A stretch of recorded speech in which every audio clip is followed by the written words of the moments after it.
بسم الله الرحمن الرحیم. السلام علیکم ورحمۃ الله وبرکاتہ.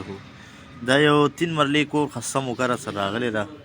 رقبه 3 مرلې ده او په دې کې شپږ کمرې دي. 3 کمرې لاندې دي او 3 کمرې بره دي. ګیس، بجلی، هر یو سهولت پکې شته دی. گاډۍ پکې ودرېږي. ټیک شو. خاصه ښکلي سیلینګونه پکې شوي دي.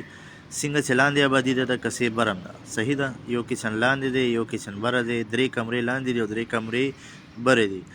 هر یوې کمرې سره اټیچ باتروم شته دی. صحیح ده. ښه بمبو فټینګ هر څه پکې شوي دي او ښکلی کور دی. د دې لوکیشن داسې دی چې دا په رنګ روډ باندې د قاضي کلي لار باندې څنګه راښکته شي دلته لالدین کالونی ده. لالدین کالونی کې دی. دې خواته د ظهیر پلازې سره دې خواته بله نوې پلازه جوړه شوې ده. هغې سره هم چې کوم دی لنډه لاره ورغلې ده. د مین رنګ روډ نه چې کوم دی د پیدل د 4 منټو 5 منټو فاصله کې دی. روډ ته ډېر نږدې دی. هر یو سهولیت دلته شته دی. سکول شته دی، مسجد شته دی. صحیح ده. مدرسه شته دی. هر یو سهولت دلته شته دی. او څوک چې هم خواهش کوي بیا ما سره رابطه کولی شي. د دې 1 کروڑ او 15 لک روپۍ چې کوم د دې ډیمانډ دی په دې ریټ کې انشاءالله خبرې کېږي. ښه ځای دی. لوکیشن باندې چې څوک هم خواهش کوي ټوله ویډیو ګوري څنګه چې دغه لاندې کور او د 3 کمرې دي دغسې بر هم دي. دغه ویډیو چې کوم دی تاسو انجوی کړئ. د هغې نه پس بیا تاسو ما سره رابطه کولی شئ. الله هم خوشحاله را. دغه لوکیشن درته بیا هم وایم. دا رنګ روډ پتنګ چوک سره نږدې لالدین کالونی ورته وایي. قاضي کلي لاره باندې ښکته شي. لکه لالدین کالونی کې دی. ټیک شوه. او ښه لوارې کور دی. ښه کور دی. روډ ته نږدې دغسې کورونه چې کوم دی ډېر کم تر میلاویږي. په انشاءالله دغه کور دی 1 کروڑ 15 لک روپۍ د دې ډیمانډ دی. خبره پکې کېږي.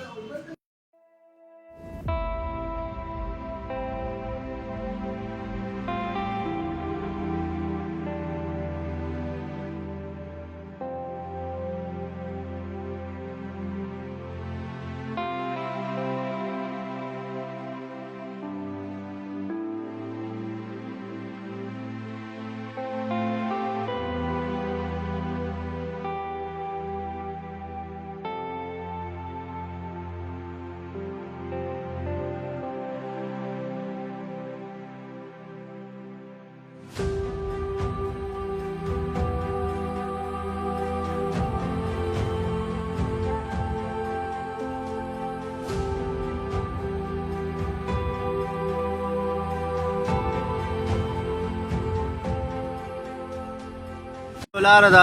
ټیک شوه. این دغه بورډ لګېدلی احمد میډیکل سنټر. دکه یو لاره ده قاضي کلي روډ والا. ټیک شوه. دا ښکاري ظهیر پلازه ده. دا رنګ روډ دی. بي آر ټي سټاپ. صحیح ده. دا بي آر ټي سټاپ دی. دا رنګ روډ دی. صحیح ده. او دې خواته چې کوم دی 400 روډ دی. دکه ښکاري. دې خواته 400 روډ ته تللی رنګ روډ ختلی. دغه پلازې ده. دې پلازې شاته یې دکه لکه پسې لاره ورغلې ده په دې باندې دې کور ته. او دغه یو لاره هم ورته ورغلې ده. دا دواړه لارې ورته ورغلې دي. ښه